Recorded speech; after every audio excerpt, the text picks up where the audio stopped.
Sahabat-sahabat sekalian yang berbahagia, rasanya sulit untuk memperkenalkan siapa beliau. Satu, karena beliau memang sudah terkenal.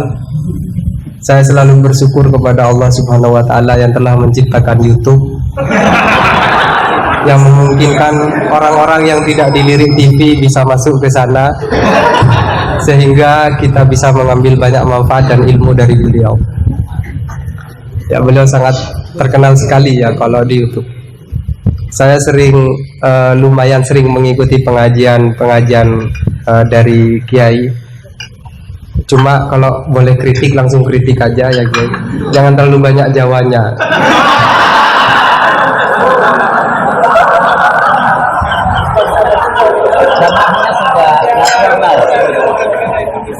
Ini negara mana? Ini bukan negara Madura. Dan setiap kali nonton YouTube, seringkali seperti kebiasaan para penonton yang biasa, yang lumrah, saya selalu biasanya melihat komentar-komentar duluan. Biasanya komentar orang bodoh itu jauh lebih mengasihkan daripada orang alim. Jadi sedalam apapun penjelasan dari Gus Baha atau dari kiai-kiai kita, tetapi kemudian dikomentari oleh orang bodoh di bawahnya, itu menjadi tiba-tiba sangat menarik, lebih menarik. Salah satu komentar yang saya ingat adalah penjelasan goblok gitu. Dan O-nya itu sampai 3 loh Gus. Selepas kasus Gus Wafik, katakanlah kalau itu kasus ya, itu kan langsung dikasih tanda silang. Nah konon berikutnya adalah kiai yang sedang hadir kita ini. Itu sudah siap diincar, akan dikasih silang juga ya. Mudah-mudahan hafizahullah. Tapi semoga Allah selalu menjaga beliau, disehatkan terus, amin, sehingga kita bisa banyak terus berdiskusi dengan beliau. Jadi tadi di WA itu beliau katanya mau hadir di sini dan saya kebetulan ditunjuk tolong jadi moderatornya katanya. Temanya apa? Temanya fikih dan tafsir.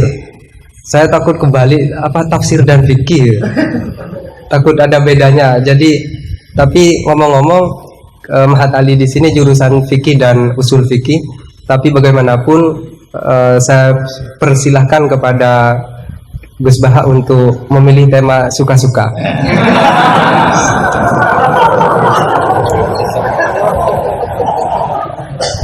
Kepada beliau kami haturkan waktu juga suka-suka, tapi tidak boleh lebih dari 1 jam. Assalamualaikum warahmatullahi wabarakatuh. Rabbi zidni ilma warzuqni fahma amin ya rabbal alamin. Allahumma shalli wa sallim ala sayyidina Maulana Muhammadin wa ala alihi wa sahbihi asma'in amma ba'du. Ini para pengatur kiai yang semoga dimaafkan Allah. Karena ngatur kiai itu dosa gitu. Jadi kalau senang kiai itu wajib, tapi kalau ngatur kiai itu dosa. Jadi semoga ini dimaafkan sama Allah.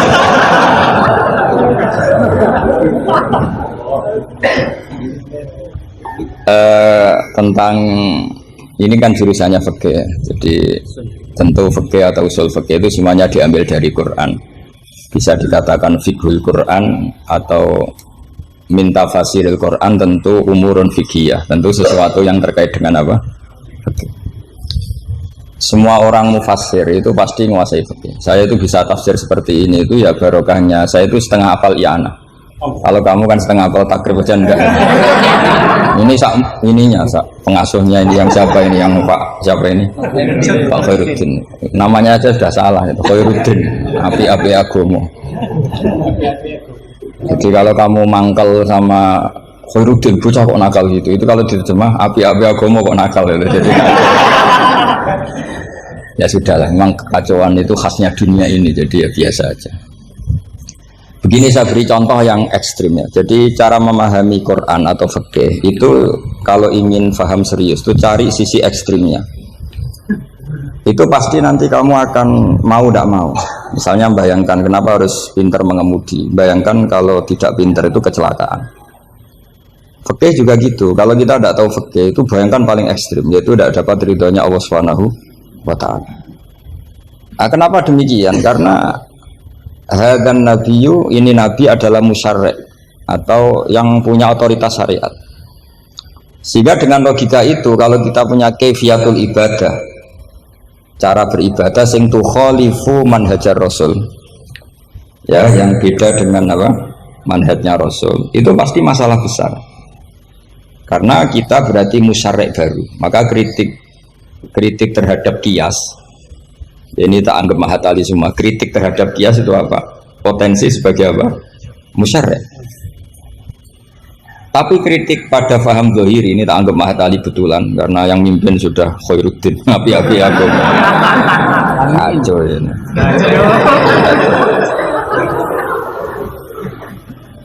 Jadi misalnya begini, sesuatu yang sama itu kadang berdasar riwayat itu ketentuannya beda. Misalnya kalau kita pakai urutan dosa akbarul kabair, satu itu al-isyrak billah, kedua adalah qatlul mu'min, ketiga adalah az-zina. Tapi kadang-kadang untuk mengisbatkan seseorang musyrik atau mengisbatkan seorang itu sebagai qatil, itu saksinya tidak sebanyak zina.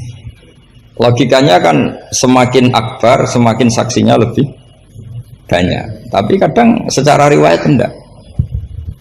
Sehingga apa yang dikatakan agama menurut hadis ad-din war riwayah. Kalau menurut hadis agama itu riwayat.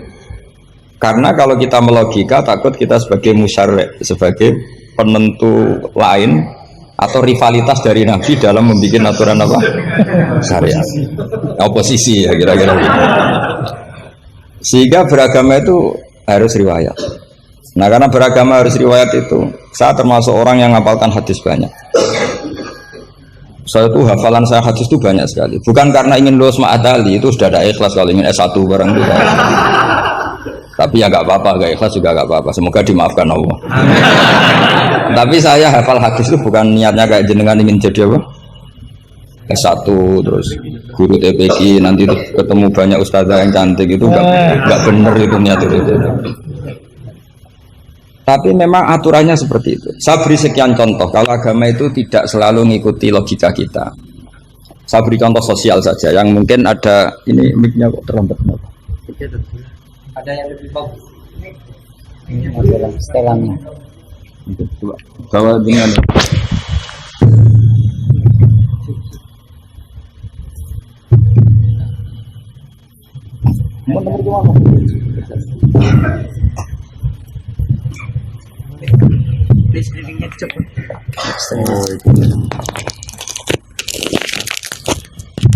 Amin Gus.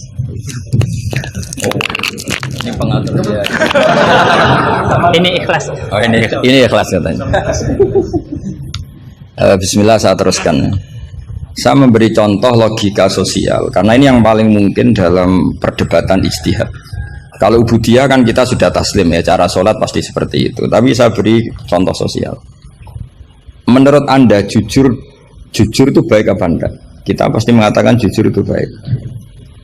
Tapi kebaikan jujur menurut agama itu harus berbasis halal dan haram. Begitu juga senyum, begitu juga komitmen, itu setelah halal haram. Tadi saya sudah bilang sama Gus Hasan Sadili, akhlak itu di bawah hukum. Andai kan senyum itu ibadah, itu orang-orang nakal yang rayu lelaki hidung belang itu semuanya tukang senyum. Kadang ustazah sering merengut karena kurang bisyarah atau apa tidak tahu. Nah, nanti kalau senyum itu ibadah berarti mereka lebih sering ibadah karena sering senyum. Itu kalau sampean maling tidak konangan lapor ke pimpinan, mesti dianggap wah kamu bagus. Karena maling tidak konangan, tapi ya bagus dalam konteks maling. Kamu judi kemudian kalah, kamu bayarkan sama yang menang, kamu ya dipuji pejudi yang baik karena berkomitmen. Nah kita tidak pernah tahu sebetulnya kata baik itu harus berbasis syariat. Sehingga kita tidak pernah muji senyum itu baik, berkomitmen itu baik kecuali ba'da anwa faqadzalika kullu syariat Rasulullah Shallallahu Alaihi Wasallam.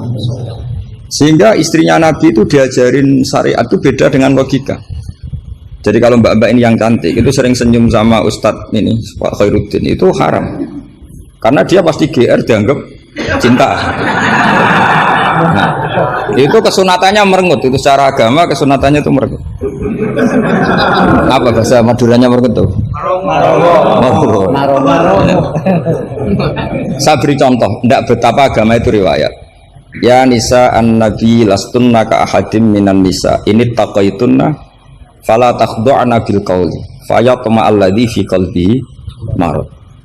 Wahai para istrinya Nabi, jika kamu ngomong sama lelaki lain, fala takhdu'na bil qawli, jangan terlalu sopan. Takhdu'na itu dari kata khudu. Karena kesopanan seorang perempuan cantik pada lelaki yang enggak benar itu mesti ditafsirkan yang macam-macam. Jadi kalau mbak-mbak cantik bilang, monggo Pak Ustadz Khairuddin mampir ke saya. Wah, pikirannya meskipun Ustadz itu mesti pikirannya kemana-mana.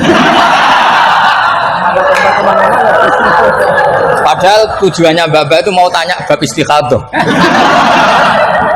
Tapi ini mesti enggak Khairuddin lagi pasti. Sudah agak-agak Saruddin.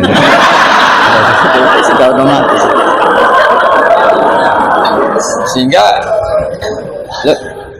Sehingga aturan Quran jelas. Kebaikan khudu, kebaikan sopan itu harus ada ukurannya. Karena takutnya fayatma alladzi fi qalbihi marad. Orang yang hatinya sakit melihat senyumnya perempuan yang niatnya sopan sekalipun ditafsirnya yang macam-macam. Itu juga fiqhul Quran. Makanya basis kita adalah mengenali fikih itu halal haram dulu secara riwayat. Seorang lagi secara riwayat, jangan secara akal. Kalau selalu pakai akal mungkin kita naif. Misalnya begini, ayam yang menurut misalnya pakar kesehatan dianggap terindikasi flu burung, sementara bekecot yang menurut mazhab Syafi'i haram kemudian malah ditetapkan sebagai makanan bergizi. Andai kan kamu jadi mufti yang mengikuti ilmu ahli gizi atau kedokteran, kamu mengatakan apa coba? Terus kamu sok ahli usul fikih karena Mahat Ali baru masih seneng-senengnya dalil al-hukmu yaduru ma'ilatihi wujudan, masih amatiran masih. Wah ini bekecot ini illatul hukmi sudah naf'u ya, memberi manfaat. Yang sementara ayam itu doror karena apa? Mengandung apa? Flu burung. Wah berarti yang bekecot halal, yang ayam haram. Kalau kamu bilang gitu kan taqabbalallahu minna minkum. Bisa dicorek dari daftar dai. Kalau saya seperti yang dikatakan MC, saya tidak pernah takut suatu saat tercorek apa tidak pernah takut. Karena kita sudah biasa belajar ilmunya wali. Artinya belajar ilmunya wali ya nomor satu cari ridhonya Allah. Saya tidak pernah ingin terkenal. Dan kalau saya terkenal kok termasuk dosa, yang menterkenalkan karena saya tidak pernah. Jadi fahisabuhum ya alaihim bukan alayya. Kalau Allah mau menghisab ya yang kurang penggawean itu. Ya kalau yang saya ngajikan itu baik, yang dapat pahala yang menerkenalkan itu. Karena mereka sudah tidak bisa dapat pahala lewat alimnya, ya sudah nge-share saja. Daripada niru alimnya berat ya sudah nge-share saja. Sehingga tadi saya sempat rembukan sama Gus Hasan Sadili. Kenapa Rasulullah itu ngendikan bu istuli utammima makarimul akhlak. Makarimul akhlak itu mutammimah, penyempurna. Tapi setelah basis halal haram. Tanpa itu nggak bisa ada makarimul akhlak. Apa artinya senyum sebagai makarimul akhlak dilakukan fasikoh yang menggoda lelaki. Coba lembaga-lembaga rentenir itu yang cantik-cantik itu tukang senyum enggak?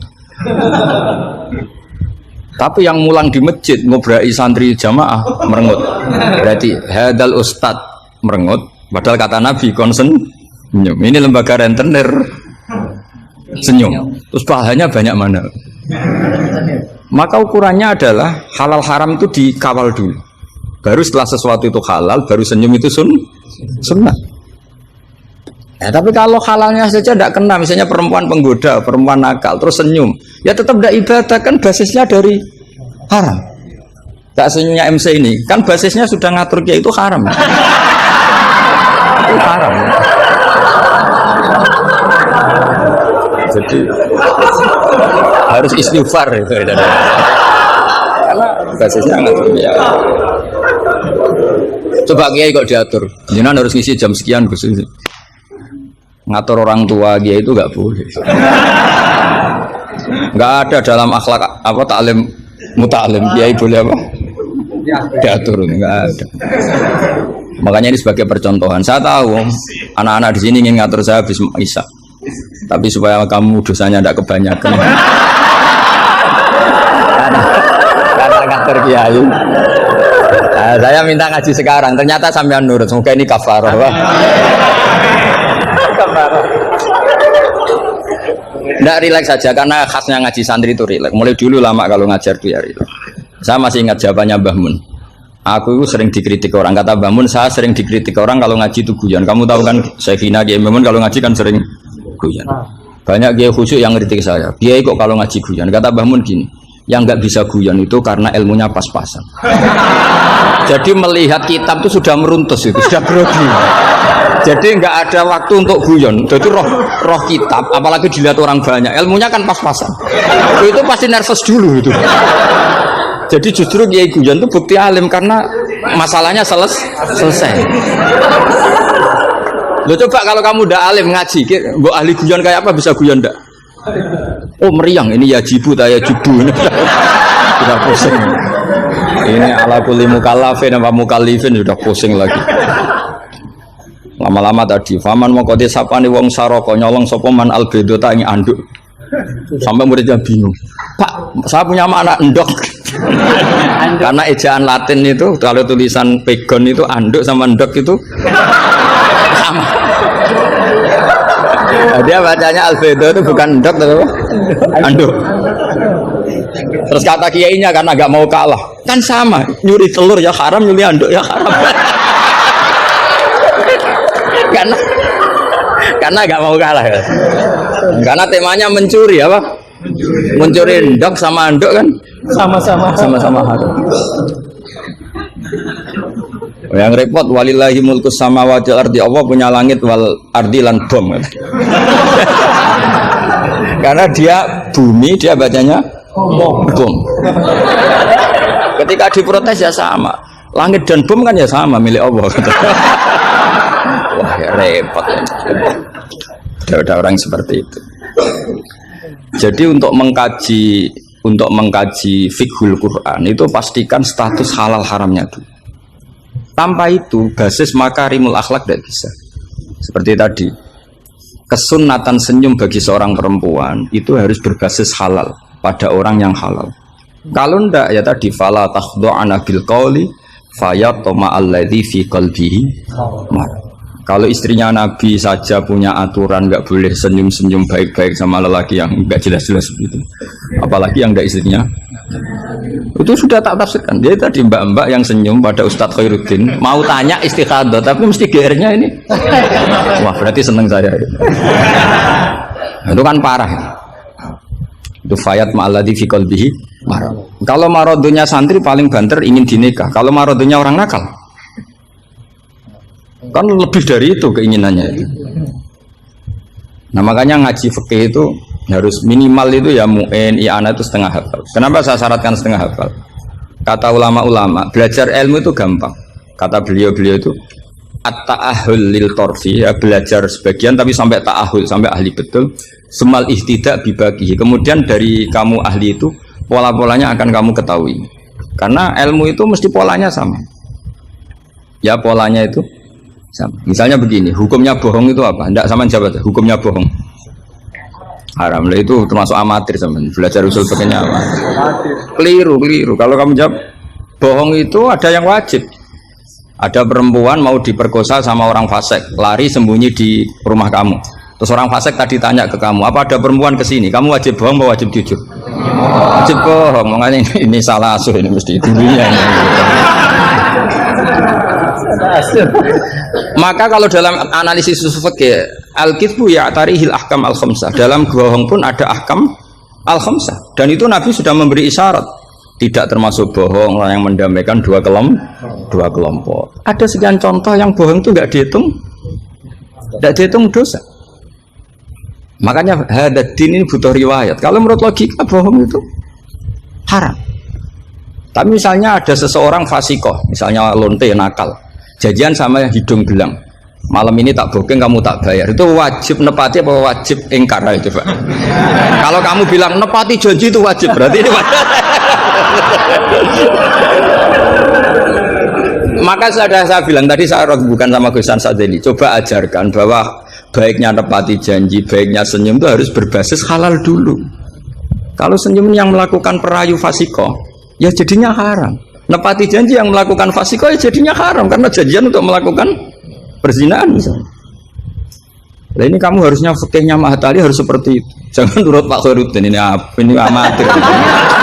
Masalah. Masa kenal saya baru ini sudah ngatur. Ini harus sepakat, yang ngatur kiai itu dosa. Wong guru saya aja jarang ngatur saya, kok orang lain ngatur. Itu Mbah Mun kalau nimbali saya mesti bahak takoi, nak pas nganggur kontrine.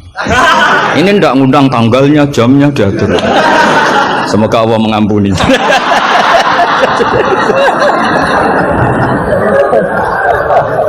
Ndak, supaya Anda sadar bahwa di balik aturan-aturan prosedur juga aturan etika bainal ulama. Oke, aturan prosedur saya harus ngisi jam sekian, itu aturan prosedur. Tapi aturan prosedur ini tidak mengalahkan hukum taklim mutaklim. Makanya semoga merubah jadwal ini bagian dari kafarah ya. Amin. Saya teruskan ya. Jadi fikih itu harus Anda itu harus setengah hafal. Ya minimal takrib muin. Nah, barokahnya setengah hafal ini kamu punya basis. Basis, kalau basisnya kuat nanti bisa ihtidak ila bagihi. Misalnya begini, kalau kamu maknani qasrul sholat itu apa? Coba, tidak jawab saja, meskipun amatir jawab saja. Qasrul sholat, apa gurunya yang tak tanya? Nanti kalau nggak tahu malu kan? Ya kalau murid nggak bener kan pantas. Meskipun nanti nggak bener saya nyalakan gurunya juga. Coba jawab, qasrul sholat itu apa coba? Loh iya, maksudnya gimana? Dari 4 menjadi 2. Kalau dari 3 enggak kan? Dari 2 enggak bisa. Itu pengetahuan standar ya. Pengetahuan standar. Amatir masalah. Tapi cukup lah. Cukup untuk ngelamar anak Pak Kaji itu sudah. Tapi sebetulnya ada qasrul sholat yang makna lain, yaitu minal wujub ila tarkil wujub, atau minal haram menjadi tidak haram, atau minal ibtal atau mubtilat menjadi tidak mubtilat. Karena ayat itu turun ketika perang. Wa idza darabtum fil ardi falaysa 'alaikum junahun an taqsuru minas sholat. Itu ulama tafsir itu ijma, dan ini Anda pasti tidak tahu. Karena gurunya aja belum tahu ini. Itu sebetulnya ayat itu bukan turun tentang rubaiyah menjadi sunaiyah, tapi tentang hamlud dam fi sholat itu nggak boleh. Tapi gara-gara perang menjadi boleh. Bergerak salah suharokatin mutawaliyatin normalnya nggak boleh, gara-gara perang menjadi boleh. Maka di situ maknanya qasrul sholat adalah minal wujub menjadi tidak wujub, minal ibtal menjadi tidak ibtal. Tapi kan kita kan dari dulu belajarnya amatiran gini, jadi ya sudah qasrul sholat pokoknya papat jadi 2. Itu sudah pinter, sudah pinter. Makanya diantara terusannya ayat itu kamu harus membawa pedang. Karena padahal membawa pedang ini kadang mulat toh bidam, pedang ini penuh dengan darah. Jadi antak suruh minas sholat tentu makna pokoknya seperti tadi 4 menjadi 2. Tapi ada makna yang justru dibawa oleh sejarah ayat itu sendiri, yaitu normalnya orang sholat tidak bawa darah, tapi ditoleransi saat perang. Nggak boleh gerak, ditoleransi saat perang. Misalnya sholat, istiqbalul kiblat wajib tidak? Wajib. Tapi fi syiddatil khaufi wajib tidak? Tidak. Nah, itu ya qasrul sholat namanya. Jadi qasru maknanya mencendak, memperpendek dari syarat misalnya 100 atau 10 menjadi tinggal 4. Jadi qasru itu misalnya syara itu sihati sholat 10, gara-gara syiddatul khauf menjadi 4. La minas asroh ilal arba'ah ini juga qasru. Paham tak ya?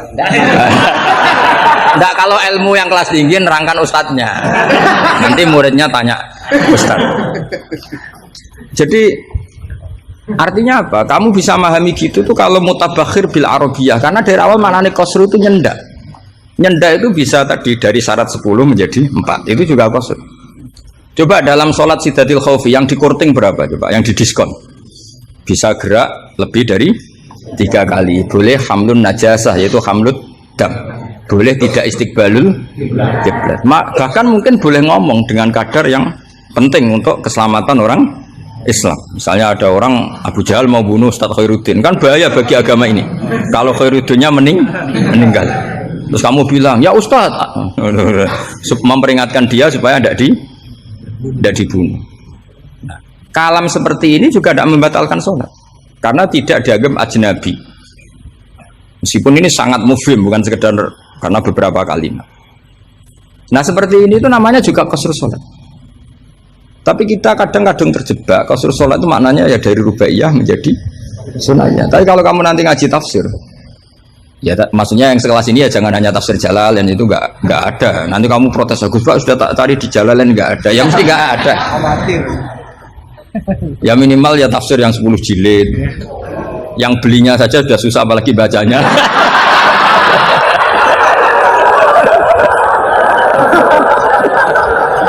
Ya kan yang belinya aja sudah susah apalagi baca. Tapi kan sekarang ada.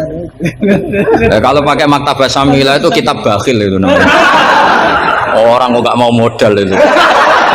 Beli HP 3 juta mau, pas mau beli kitab hanya pakai Maktabah Syamilah. Itu berapa harganya? 20.000. Itu kriminal menurut saya itu. Untuk calon ulama itu masalah. Karena kalau tradisinya ulama kan baca kitab, ditakriri, dibandingkan, terus dimuqabalahkan. Nah kalau kutub Maktabah Syamilah mau kamu takriri gimana? Apalagi nyuwun sewu kalau ada tahrif atau apa kita ada ikut tanggung. Saya itu punya kitab Ihya itu kalau nggak 5-6 dari beberapa percetakan yang beda. Karena takut kadang tahrif. Apa? Tahrif itu potensinya begini. Makanya saya sarankan kalau Anda ingin mengkaji tafsir itu minimal i'anah itu setengah hafal. Karena dari hafal, kenapa saya milih i'anah? Karena qoribu ahdin bina, dekat sekali dengan kita. Misalnya sanad saya, misalnya saya Mbah Mun, Mbah Karim, Mbah Hashim pernah ngaji Syekh Mahfud Termas ngaji Sayyid Abi Bakar Sato, Sahibul i'anah. Kalau saya sanad dari keluarga saya, malah mbah saya kandung, itu pernah ketemu sama Sayyid Abi Bakar Sato, pernah ngaji. Kalau sanad guru memang saya harus muter sampai 5. Di Sidogiri juga sama. Mbahnya istri saya namanya Mbah Murtado sama mbahnya Mas Kamil itu pernah ngaji Sayyid Abi Bakar Sato. Sama saya tak cerita. Misalnya begini, ada kitab itu membuang la, dengarin ya, membuang la. Itu kalau Anda yang hanya belajar di Mahatali seperti ini, mungkin buang la itu aneh karena la itu kata inti, tidak itu kan kata inti. Tapi di orang Arab buang la itu biasa. Jika tafsir Jalalain selalu mengatakan la uqsimu bihadzal balad, la uqsimu biyaumil qiyamah, la zaidatun, la difonis ya zaidah. Wong la itu maknanya tidak kok dikatakan zaidah. Karena memang dalam muhawaratul Arab atau muhaddatsatul Arab, mereka bilang la wawa. Orang Arab itu kalau bilang wawa itu enggak marem kalau tidak dimuqaddimai la wawa. Sehingga la difonis zaidah. Tapi problem dikatakan zaidah begini, apa betul iya? Karena kebalikannya juga ada. La itu ada tapi di lafadz tidak ada. Maksudnya di lafadz tidak tertera. Misalnya wa'alal ladzina yutiqunahu fidyatun ta'amu miskin. Coba kalau kamu maknani tanpa la, orang yang mampu puasa pun enggak maknani tanpa la. Makanya tadi mukadimah saya kan kalau ingin belajar ilmu cari sisi ekstrimnya. Misalnya kalau kamu kangkang itu jelek, bayangkan kalau untuk cah jelek, tahu-tahu anak kamu jelek banget gitu. Itu kan cari sisi ekstrimnya. Itu kan tahu-tahu anak kamu nyesal punya bapak dan ibu kamu. Karena sebagai pesek keriting, bojomu ya pesek keriting, so anakmu kayak orang Afrika. Nak lanang rapo terus wedok. Itu kan kamu ikut dosa. Karena membuat generasi yang nggak laku rabi gara-gara salah.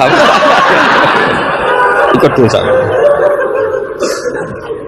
Makanya sebetulnya kalau nuruti logika cawe wedok untuk calon lanang elek agak sunat karena nolong merubah. Agak sunat sebenarnya. Tapi bisa saja cowoknya ini yang haram karena memperburuk. Karena biasanya kalau yang sahabatnya besar itu yang jadi.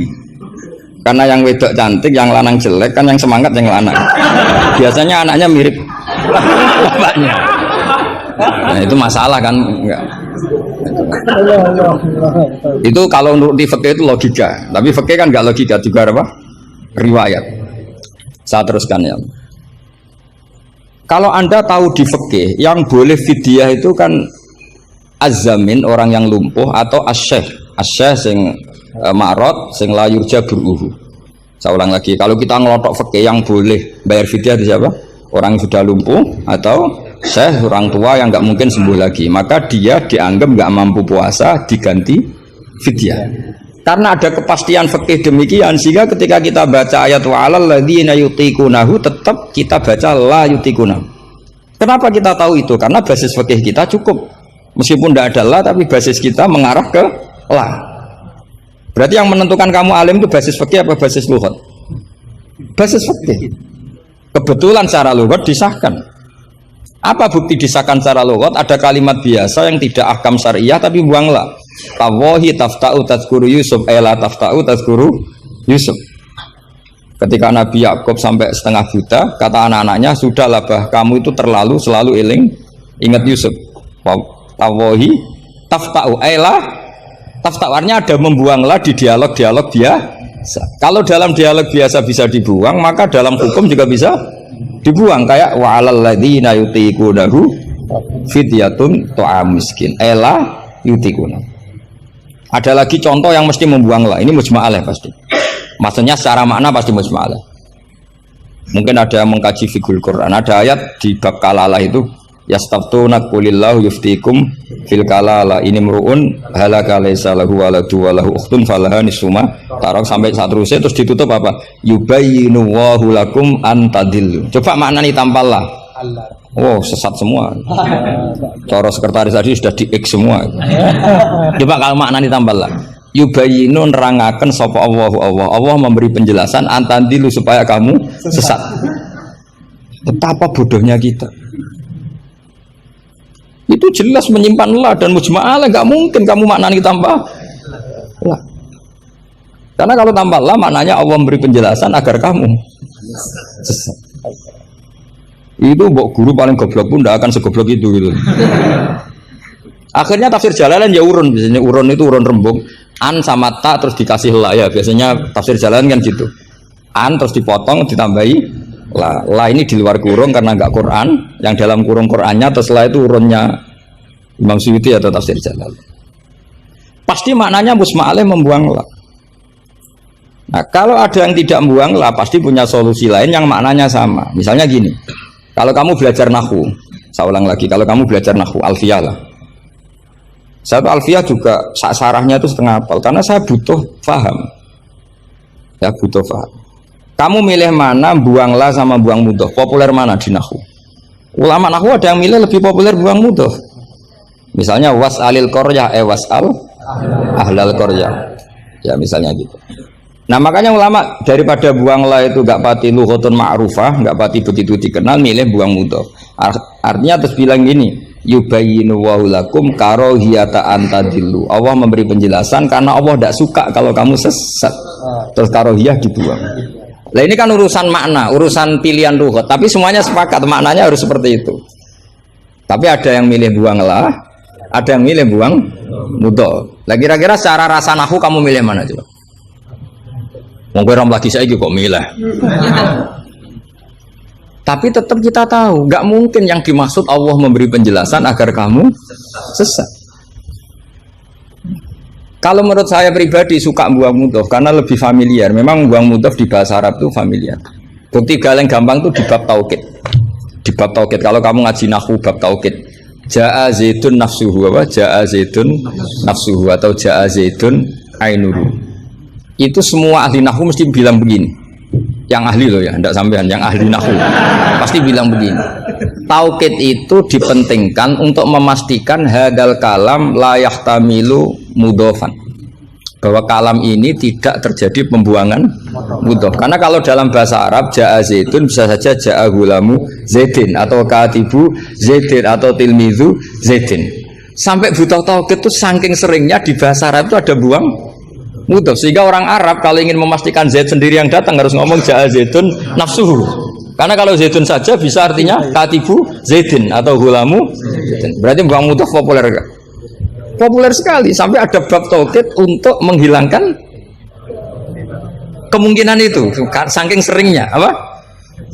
Saking sering. Itu kalau kangkang sedang gaya itu kan, wah saya rabi keluarga Ki Astad. Baru tanya, keluarga yang mana? Ponakanya apa cucunya? Enggak, candalem gitu. Karena gue gaya-gayanan kan harus ngomong seperti itu.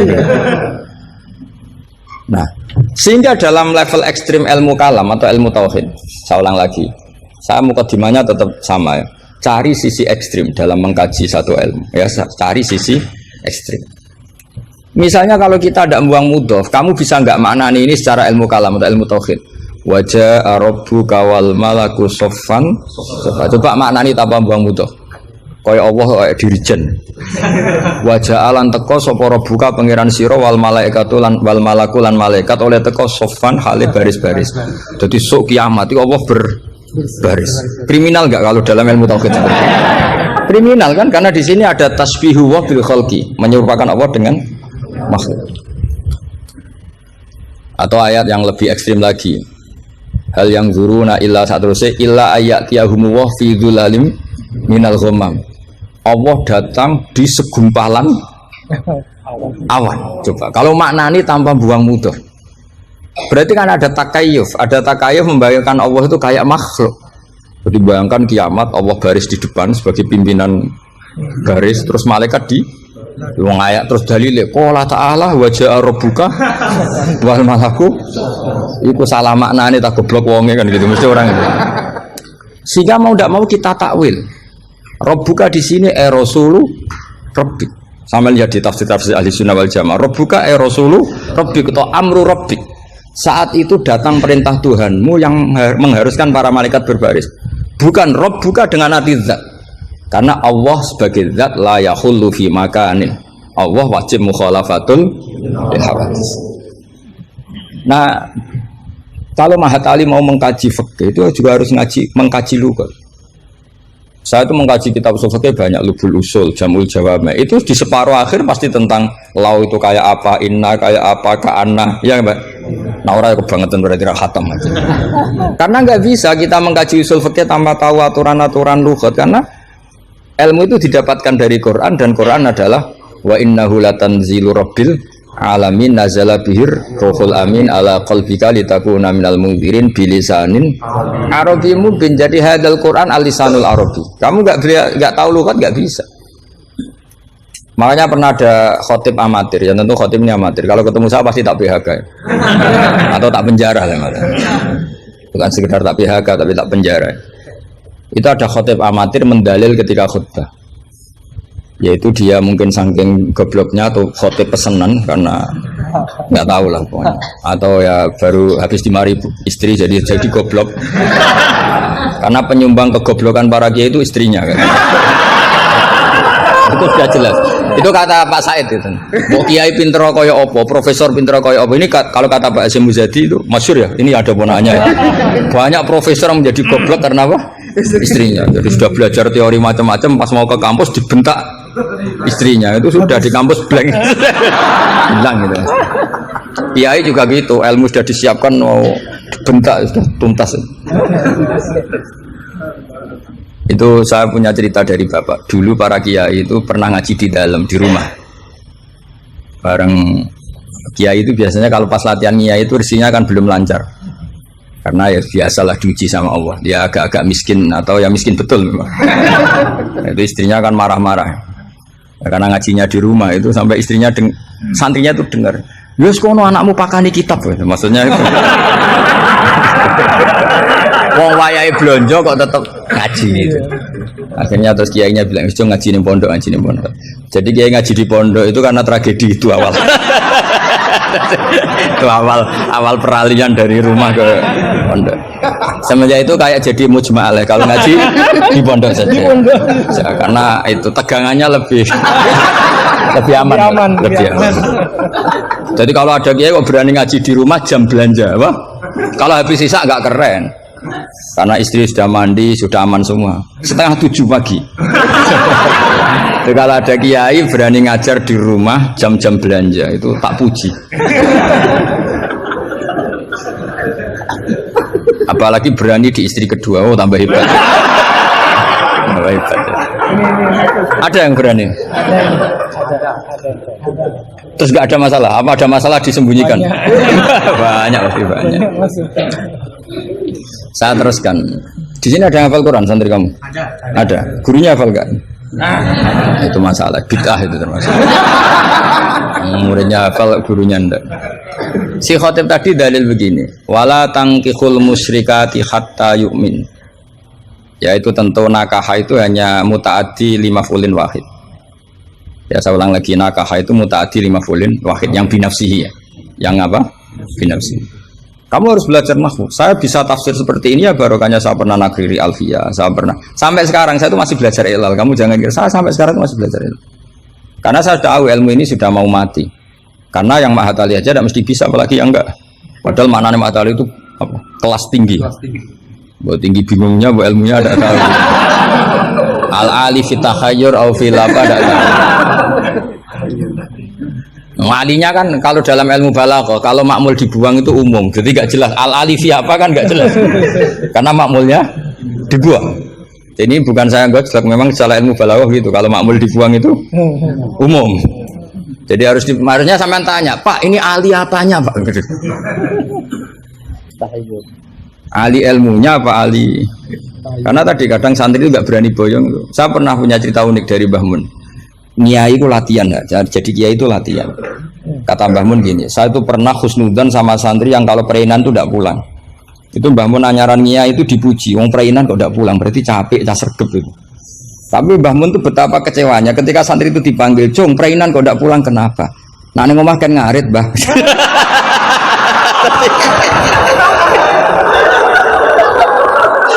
Jadi artinya Mbah Mun tuh kecewa karena khusnudzannya itu nggak tembus gitu. Nah bisa saja sampai meneruskan Mahat Ali itu bukan karena nyari ilmu, neng omah wopo gitu. Jadi khusnudzon itu ya kalau keterusan itu ya jadi goblok gitu. Saya nggak tahu, coba niat kamu Mahat Ali itu nyari ilmu apa daripada di rumah nggak jelas. Nggak usah dijawab itu sudah kita sudah dijawab. Ya wala tangkihul musyrikati hatta yu'min. Terus wala amatum mu'minatun khairum min musyrikati walau ajabatkum. Karena depannya wala tangkihu, berarti maknanya kan gini. Wala tangkihu lan ojo nekayo sira kabeh ayyuhal mukminun, karena khitabun lil jam'il mudzakkar ya, khitabun lil jam'il mudzakkar. Al musyrikati yang pira-pira wedok musyrikah, perempuan musyrikah. Nah karena depannya bi fathita, saya ulang lagi, karena depannya bifat khita. Ayat yang kedua atau alinea kedua ya, alinea kedua atau qadiyah kedua itu tetap dibaca wala tangkihul musyrikina hatta yu'minu, tetap dibaca wala tangkihu itu, sehingga orang Arabia nggak hafal Quran tapi dia malakah bil Arabia. Saya ulang lagi, dia ada ahli Quran tapi malakah bil Arabia karena dia dzauqus salim al urbul khulsu, dia orang Arab asli yang belum tercampuri oleh mu'arrab, oleh Arab-Arab palsu, tidak Arab muwalladin kalau dalam bahasa balaghah. Terus bilang gini, ya khotib, katanya Pak Khotib, apa betul itu Quran? Kalau itu betul Quran, saya kecewa dengan Quran. Kata. Karena maknanya menjadi gini, wala tangkihulan ojo nekai siro kabeh para mukmin lelaki, karena khitabun jamil mudzakkar al musyrikina ing lanangan musyrik. Yang mau nikah sama lelaki musyrik itu ya siapa? Gitu. Mbok ndak usah dilarang ya ndak akan kita lakukan gitu. Mas, artinya gini kan menjadi tidak mutu kan, misalnya saya ngandani jenengan Cong Kang, ini kan kalau segini bahasa Madura Kang ya Kang sama Kang kowe aja nikah mbek Pak Khairuddin. Loh, enggak usah dilarang juga enggak akan kamu lakukan. Bisa muta-muta kamu kalau nikah sama lelaki kan gitu. Tapi kalau dibaca bifat khita maknanya seperti itu. Kalau bifat khita maknanya seperti itu. Maka semua ulama qurra ijma, saya ulang lagi ijma bacanya bidhammit ta apa? Sehingga maknanya gini, wala tungkihu lan ojo nekahno sira kabeh para wali, terus maf'ul awalnya dibuang banatikum ing pira-pira anak wedok sira kabeh, atau mauliyatakum ing wong wedok sing mbok waleni sira kabeh. Jadi hadhil ayat khitabun lil auliya wala tungkihu ayyuhal auliya wala tungkihu lan ojo nekahno sira kabeh para wali banatikum ing pira-pira anak wedon sira kabeh mbok nekahno al musyrikin ing lanangan musyrik. Itu baru benar. kebetulan di Jumatan itu ada orang alim. Ya orang alim itu bisa saya, bisa Pak Herudin. Tapi andekan di polling pasti orang milih saya. Maksudnya sementara ini, tapi nanti nggak tahu saya. Kalau dia sregep terus nyalip saya nggak tahu. Tapi itu agak mohal itu. Agak mohal. Ya setidaknya mohal adatan, bukan mohal yang. Ya, mohal ya. Mohal kan, mohal adatan ya, bukan mohal yang kotan tapi mohal apa? Adatan. Ya bukan mohal aklan ya. Terus ada kiai bilang gini, ndak itu yang salah, ndak Qurannya, khotibnya. Itu semua Quran bacanya bidomit. Maka kalau sampai mengkaji Quran itu harus seperti ini, cari sisi ekstrimnya. Betapa fatalnya kalau kita salah harokat. Tapi dengan membayangkan gitu kan, tapi salah harokat kan buruk betul gitu, karena maknanya jadi parah ya, bisa berubah. Sehingga kita lah, tapi karena orang kadang wala tangihu itu bifat kita terus belakangnya ikut dibaca wala tangihu itu Pak, kalau kena adzauqus salim minal urbil khulsi, orang Arab yang masih murni itu eskal betul, karena maknanya menjadi dan jangan kalian menikah sama lelaki musyrik. Nggak usah dilarang ya gak akan terjadi. Nah terus kembali lagi ke fikih, jadi pastikan fikih dulu. Nah kalau fikih sudah dipastikan, kamu baru tahu tentang lughatul arabi atau istimalul arabi atau al-lughatul arabiyah, tapi saya bahasakan lisanul arabi. Saya beri contoh terakhir, ini kan kebetulan tidak dibatasi, saya dibatasi saja mau mengakhiri ini. Saya biasanya kalau ngisi ya 35 menit, ini tinggal 5 menit. Ini terserah ustadznya, ada sesi tanya apa enggak. Kalau ada sesi tanya, resikonya yang goblok kita goblokin. Itu resikonya. Kedua, gurunya ra tanggung jawab. Nganti takok ngenteni ngundang kiai. Karena gurunya nakalan, belum dicucuk, belum dihormati, tapi kalau ada muskil nyewa kiai. Itu min sui adabi itu. Pasti guru yang enggak baik. Dicucuk mau, dihormati mau, ketika ditanya doa Gus Pak aja gitu. Itu ndak akhlak yang baik. Itu ndak akhlak yang baik. Lo tanyakan siapa saja, itu akhlak yang nggak baik, seperti itu ndak akhlak yang baik. Tapi kalau akhlak nggak baik itu kita ikhlaskan terjadi ya monggo. Tapi saya maafkan begini misalnya, pastikan bahwa hukum fikih ini kan apa? Jurusan kamu kan fikih wa usuli, dan katanya tadi fikih tafsir. Saya pastikan tafsir itu gampang. Pastikan kamu itu alim fikih. Ya tadi minimal itu setengah hafal ya. Tidak harus hafal betul, tidak mungkin. Nah, potongan sama itu tidak mungkin. Setengah saja. Ini bukan sultan, bukan sul yakin. Bukan sul yakin. Kalau sultan masih baik, ya. Sul yakin. Lo sama tidak usah tersinggung, biasa aja. Wong saya hanya ngomong, hati saya tetap husnudzon. Bedanya ulama sama enggak gitu. Ulama itu rileks tapi hatinya salimal qalbi, salimas sarirah. Kalau orang munafik lisannya bagus tapi hatinya jelek. Jadi kalau saya lisannya bagus, terlalu bagus malah bahaya. Karena khasnya orang munafik tuh lisannya bagus. Wah, saya ngawur itu masih ada ilmunya.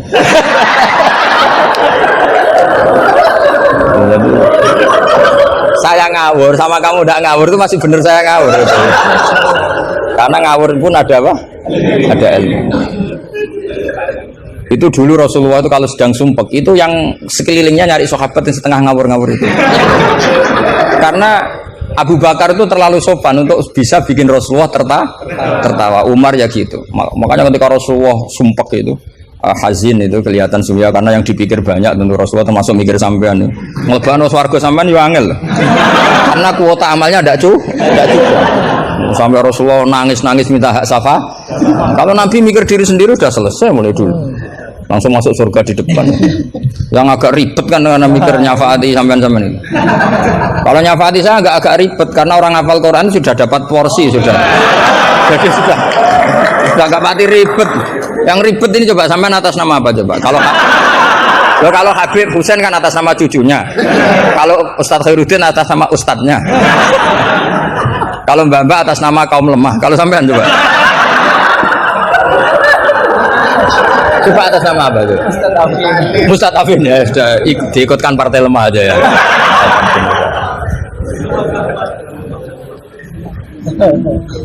Saya teruskan ya. Pastikan hukum itu secara fikih. Apa? Kalau secara fikih kamu sudah hafal, nanti menakwil Quran, takwil itu bisa maknanya tafsir, bisa maknanya tahmil. Nanti saya jelaskan. Itu pasti gampang. Misalnya begini. Muharramatun nikah itu ada berapa coba? Kan ada 7 yang bin nasab. Ya muharramat itu kan ada 3 sebetulnya. Muharramat bin nasab jumlahnya berapa? 7. Ada muharramat birodok jumlahnya juga 7. Ada muharramat bil musoharo karena bisanan. Ya karena apa? Terus yang terakhir ada haram min haisul jam'u tapi tidak min haisun nikah. Ya haram min haisul jam'u tapi tidak haram min haisun nikah. Kayak kamu nikah mbaknya otomatis nggak boleh nikahi adiknya selagi masih sah dengan mbaknya. Makanya nunggu mbaknya mati jadi urutannya. Itu kalau mbaknya mati betul nggak tahu saya itu. Semoga nggak karena apa-apa takdir. Tapi kalau adiknya cantik, mbaknya jelek kok mati dulu. Itu kasat reserse bisa nyelidiki itu. Ya itu ya kita pastikan begitu dulu. Ya itu pastikan. Sehingga kamu hafal muharramat bin nasab kalau menurut bahasa Arab itu ada 7. Yaitu siapa? Ummahatukum khurimat alaikum ummahatukum wa banatukum wa akhwatukum wa ammatukum wa kholatukum wa banatul akhi. Jadi kalau orang Arab bilang itu 7, tapi kalau orang Jawa cukup 4 apa? 4 karena orang Jawa hanya ngitung ibu, putri, saudara, bule hanya 4. Karena orang Jawa bule dari bapak atau ibu namanya juga bule. Kalau orang Arab bilang dari bapak ammah, dari ibu khola, maka menjadi 5. Orang Jawa hanya bilang keponakan, apa? Keponakan. Orang Arab bilang banatul akhi, banatul ukhti. Jadi kalau orang Jawa bilang lebih simpel karena ammah sama ya karena sama ammah sama khola dihitung 1 ya kan? Bule, ponakan dihitung 1. Sementara di Arab dihitung 2. Terus rodok, terus tadi musoharo. Terus min haisul jam'u. Kita ketika ngaji takrib jam'u itu diteruskan. Tidak sah menjam'u baina mahromaini. Tidak diresaksikan bainal ukhtaini tapi baina mahromaini. Tidak boleh menikahi perempuan yang ada hubungan mahram. Pengandiannya gimana? Imro'atani sing law furidot ikhdahuma dzakaron tidak boleh nikah. Jadi yang dikatakan 2 mahram apa? 2 perempuan yang andekan salah satunya lelaki tetap haram nikah. Berarti misalnya apa? Mbak sama adik, andekan salah satu lelaki kan nggak boleh nikah. Keponakan sama bule, andekan sang satu lelaki kan nggak boleh nikah. Perempuan dengan mbahnya, andekan salah satu lelaki kan nggak boleh nikah. Nah, tapi Quran hanya ngendikan wa antasma'u bainal ukhtaini illa ma qad salaf. Tidak boleh mengumpulkan 2 saudara. Andekan Anda terjebak tekstualistik, maka Anda hanya mengharamkan jam'u bainal ukhtain. Dan itu bahaya betul secara fikih, kriminal besar. Karena kamu berarti menghalalkan orang menikahi perempuan berbarengan dengan bulenya. Ada kan bulenya juga masih cantik. Ya, atau misalnya yang kamu nikahi umur 17, 18, bulenya umur 30. Terus cantik bulenya. Terus bulenya sekalian gitu. Atau nikahi bulenya terus ponakannya cantik. Kalau sama banyak kayak enggak ya. Kan 17 versus 70. Jadi enggak usah dilarang kayaknya keterlaluan lah, bayangkan apa? Al-jam'u bainal mar'ah wa jaddatiha. Itu nunggu kelainan maksudnya itu. Nah, pertanyaannya begini. Kalau Anda tidak mahir bil fikhi, saya ulang lagi, Anda tidak mahir bil fikhi, maka ayat wa antasma'u bainal ukhtain termasuk ayat muskilah. Atau Anda tidak mahir bil fikhi, bahkan Anda ifta secara menyesatkan. Yang haram itu jam'u bainal ukhtain karena itu yang mansus di Quran. Kalau bainal mar'ah wa amatiyah enggak ada di Quran, wa kholatiyah enggak ada. Itu sesat dan itu wajib diboyong kalau pondok sini. Wajib diboyong dan harus gak dapat tiket ke surga itu. Kecuali tobat ya tentu, kecuali itu. Maka ajaran kita nggak boleh orang terjebak tekstualistik, harus ada ilmu usul fikih. Nah, barokahnya kamu hafal fikih tadi, maka ayat wa antasma'u bainal ukhtain kamu fikih ini min itlaqil ba'di wa iradatil kul. Jadi ketika Allah mengatakan ukhtain adalah melafatkan ba'dun min afrodil muharramat tapi wa iradatil kul. Jadi ukhtan bukan dengan makna dua bersaudara, tapi fardun min afrodil jam'i bainal muharraman. Dong ya. Ya sudah. Jadi coba artinya kamu bisa maknani itu karena kemahiran dalam fikih sehingga tidak terjebak bainal ukhtan.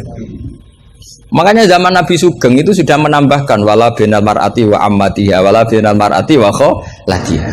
Tapi Nabi memang enggak menambahkan wajadatiha. Karena Nabi tadi itu tahu lah kalau itu hanya orang nggak waras yang bayangkan, kan nggak usah dilarang juga pasti orang nggak akan melakukan itu lah.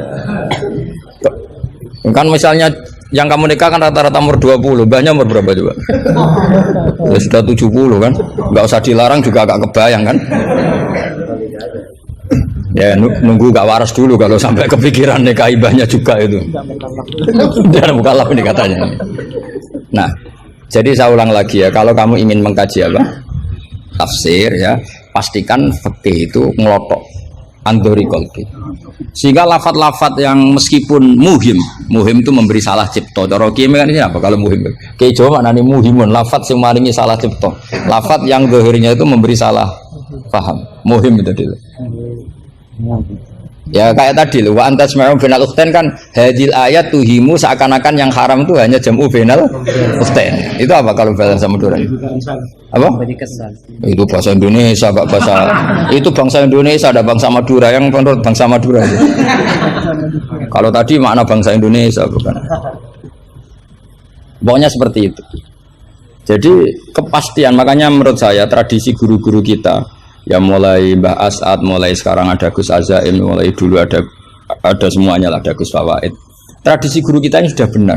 Orang itu nggak boleh belajar tafsir Jalalain sebelum belajar mabadi fikih, pesolatan, sulam taufik, sulam safina. Sekarang itu termasuk minal fitan besar, termasuk fitnah besar sekarang. Orang belum belajar apa-apa langsung belajar tafsir.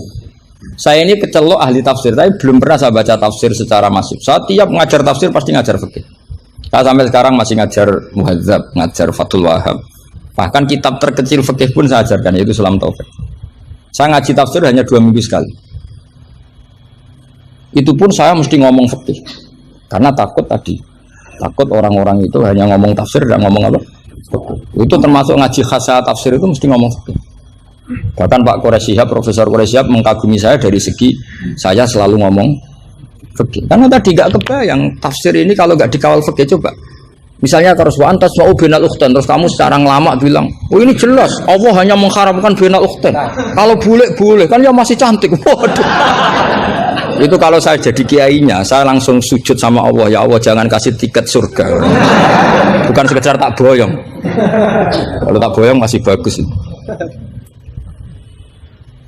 Tapi kalau kita ngelotok fikih, secara fikih sudah angzuri kolbin pasti tahu hadil ayat ini cara balaghah min itlaqil ba'di wa iradatil kul. Jadi ketika Allah menyebut bainal ukhtain mewakili makna bainal mahramin. Apa? Bainal mahramin. Itu kan sama seperti Nabi ketika tawaf cung yo ning Hajar Aswad. Manane ya semua Ka'bah, ora kok kowe mau bengi Hajar apa? Hajar Aswad. Itu biasa dalam bahasa Arab seperti itu. Sama seperti Nabi, orang baik adalah yang memegangi anak yatim, ngelus-ngelus kepala anak yatim. Kayak ngelus-ngelus tok, bisa wong akeh. Maksudnya ngelus-ngelus itu bukti tarohum, apa? Sayang lah, sayang itu dibuktikan dengan memberi kebutuhannya. Jadi ngelus-ngelus itu ya sambil ngasih 50.000 atau ngelus-ngelus tok, ya, repot. Ini kiai aneh, cah yatim dikumpul kok. Dilus-lus tok, karena hadisnya mau masruh si yatim. Ya ada seperti itu. Masruh wa ibaratun anit tarohum. Wa tarohum ya min ayakuna infakon au ghairu infak. Ya harus seperti itu, mau tidak mau. Kan makanya terus di pondok-pondok diajarkan balaghah. Kalau nggak diajarkan balaghah repot. Coba kalau kamu nggak ngaji balaghah, ayat ini maknanya arah kamu masuk neraka, tak jamin masuk neraka. Nanti tak pesankan Imam siapa? Malaikat Malik ya, bagian ngurusin neraka. Tak suruh mendaftar di depan gitu kan. Coba kamu maknani tanpa balaghah. Yukhadi'una wa huwa khadi'uhum. Coba. Yukhadi'una bodoni sapa wong akeh Allah ing apa. Wa huwa lan utai Allah yukhadi'u bodoni mereka ya. Coba. Wah, tadi mereka menipu Allah apa balas? Kan kacau kan. Seperti itu ulama balaghah sepakat ini mimbabil musyakalah apa mimbabil musyakalah karena mereka menipu Allah maka musyakalahnya dikatakan wahwa khadihum tapi dengan makna yang berbeda. Jadi maknanya wahwa Allah khadihum yang membalas tipuan mereka. Padahal kata membalas itu udah ada di situ. Tapi kalau kamu maknani khadihum dan Allah menipu mereka berarti kamu nyifati Allah sebagai itu kafir berat itu. Bukan kafir ringan itu. Nah makanya kalau kamu mau belajar balaghah cari sesi ekstrimnya. Betapa bahayanya kalau tidak belajar balaghah maka wahwa khadihum kamu akan salah makna juga begitu juga di wa antas mau benal. Jadi kembali ke depan bahwa kita kalau mau mengkaji ilmu itu cari sisi ekstrimnya supaya kamu tahu betapa bahayanya kalau tidak menguasai ilmu itu. Pasti apa fasuilu fa'afto biwiri ilmin fadallu wa ya sekian assalamualaikum warahmatullahi wabarakatuh.